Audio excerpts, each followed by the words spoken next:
This is probably the topmost challenge. The term is called Bayesian poisoning. Hello, everyone. Today, we bring you a topic which is how to get your cold emails, your B2B cold emails, reach the decision makers and get read by them. So, as we highlighted in the last episode, the market is getting crowded.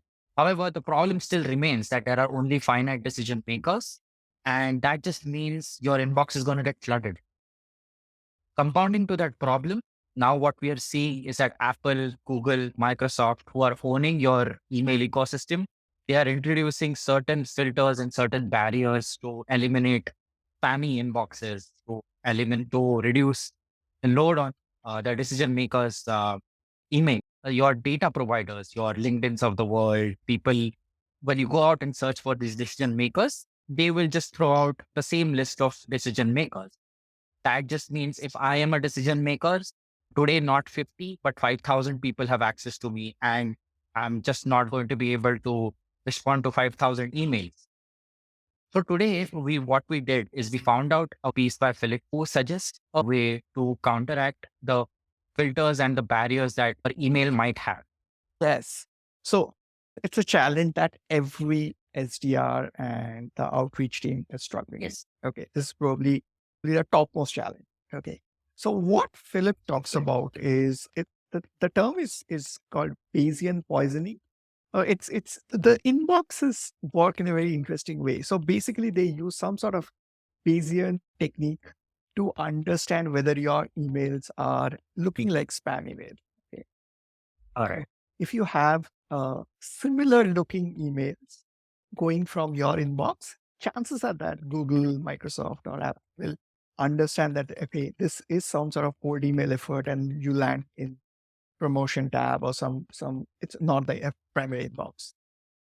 And that defeats the entire purpose of the cold outreach. It's as good as not sending the email. Okay. So what Philip suggests is there a way to basically trick the Bayesian filter? Right.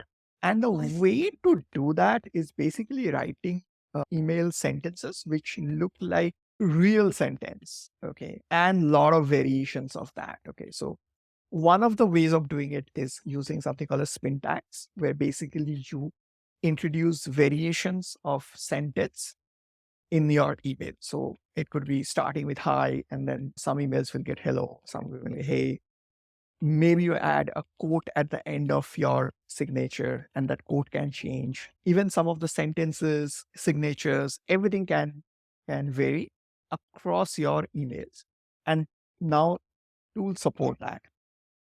So if you use these, what happens is even if you're sending kind of 1,000 emails, which are pretty similar looking, but then when they go out, the versions actually differ a lot from another. And then it becomes very difficult for Bayesian filters to figure out, the inbox filters to figure out. It's just that if you have something valuable to sell and you're struggling with that, use personalization, use some sort of spin tag so that the emails land more in the inbox, primary inbox, and not in the promotion tab.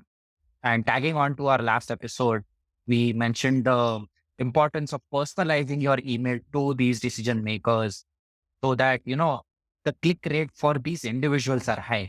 But what this episode is all about, it's all about tackling the barriers to getting your email in their primary inbox. That is obviously the first step in them seeing your subject line, them seeing your email, and hopefully opening up your email as well. So yeah, use these two tips across these two episodes that we have mentioned. And if you see your success rate go up, let us know how you did it. Our team spends an extensive amount of time researching these topics and bringing these nuggets of information to you. And see you again the next time. Don't forget to like, share, subscribe our videos. Thank you.